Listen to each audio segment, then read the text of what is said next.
All right, welcome back to Redskins Relaunch. I'm your host, Winston Hilton. Thank you very much for joining us. Again, we're breaking down the Redskins draft. Look, want to hear your commenting suggestions on Facebook. Get at us. Sports Talk NC8 on Twitter, on Facebook. Our questions are, which pick are you most excited to see? Again, you have obviously number 15 pick, Dwayne Haskins, quarterback from Ohio State. You have the Redskins moving up. And this was a shrewd move, very good by the Redskins, trading their second-round pick next year, as well as they swapped their third-round picks this year's draft to move back up in the first round and pick up Montez Sweat from Mississippi State. Now, Montez is basically you can almost call him a genetic freak because, he's 6'6", slender build, he's fast. A lot of, when you look at his tape, you see the production there. You don't see as much production as you would like to see, grant you that, but you do see the talent that is there. And if you are able to coach him up, you would think that that would be, doable. So Montez Sweat again in the first round. You lost that second round pick, which is, again, you swapped and moved down. Again, a shrewd move by the Redskins front office.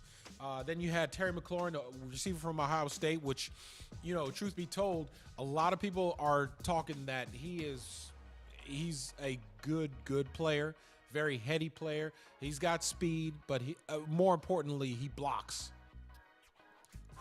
He blocks. He's a blocking wide receiver.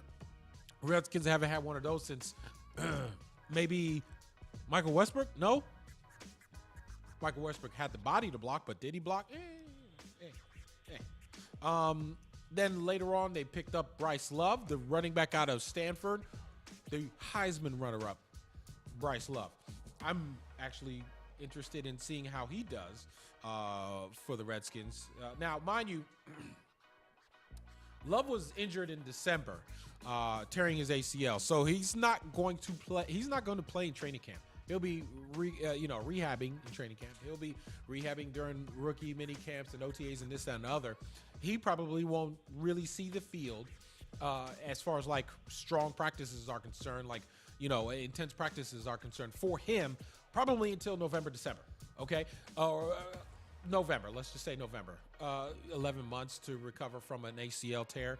It seems about right. So he'll be put on the PUP list, out 6 weeks. By that time, more than likely there's going to be somebody that is there. There'll be rosters about open because somebody's going to get hurt inevitably, especially based upon whatever water that's running through DC, for the past couple of years. Water through Ashburn, actually. Because, well, maybe the Nationals too, because they very often get injured, and then all of a sudden, like Rendon now, we'll get to that later on in the show.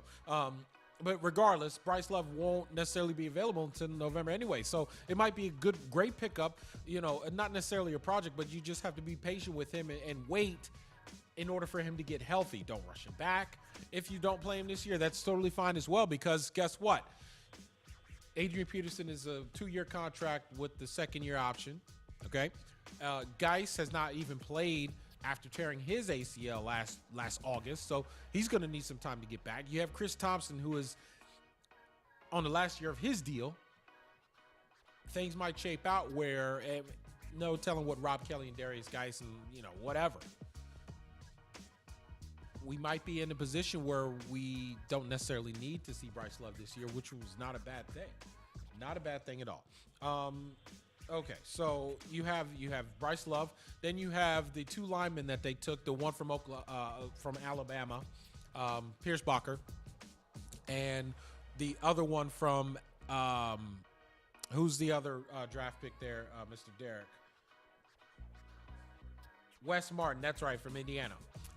So you have both of these guys, and more than likely, the way that it works out, Eric Flowers is going to be probably sitting there and possibly in a starting position.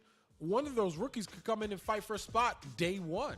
So how could you not be excited to see a rookie try to battle a veteran for a roster, not only for a roster spot, for a starting spot.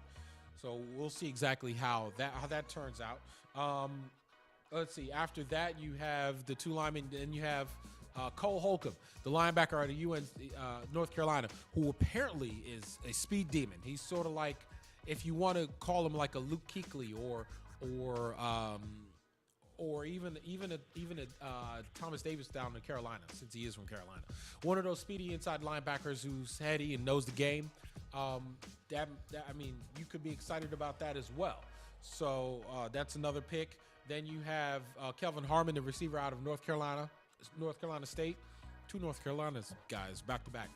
I don't know. So people talk about him as well as a big guy who again is a blocking type wide receiver, very fast, and you could see him in a special teams role. That's what you want to get to. You want to get guys that are going to contribute on special teams their first and second year, because that's how they're going to learn the game of pro football. And there's nothing wrong with that. That's actually a great thing. Harry Smith Jr. checking in saying Byron Marshall is key. Definitely agree with that one.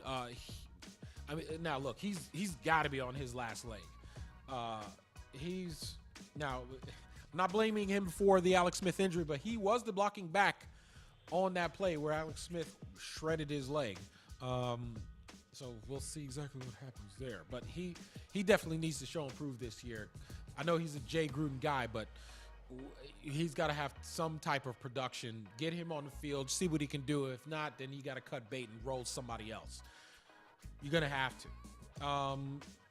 So maybe,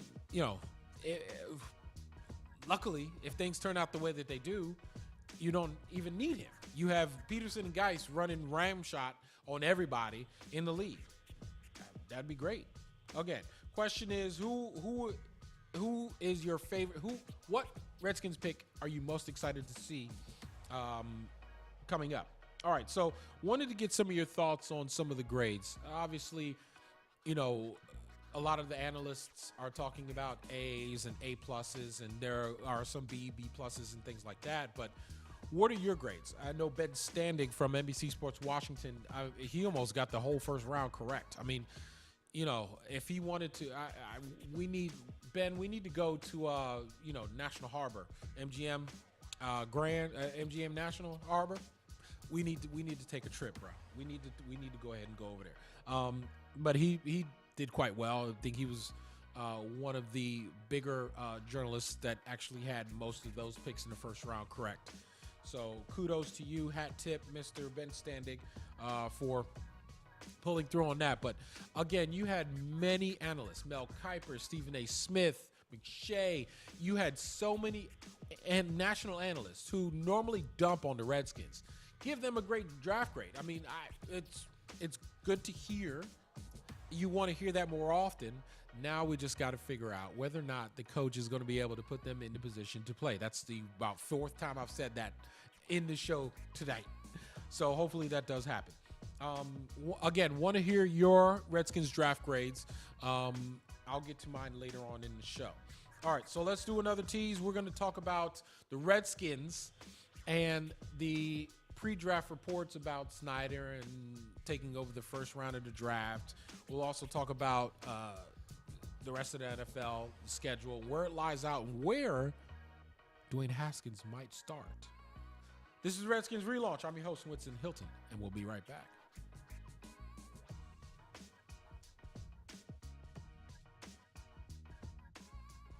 This content is brought to you by Dental Associates. For more than 39 years, Dr. Stephen Price has been practicing dentistry in Northern Virginia. A member of the American Dental Association, the Northern Virginia Dental Society, and the Virginia Dental Society, Price is considered an expert in Invisalign and continues to be an award-winning innovator in the industry.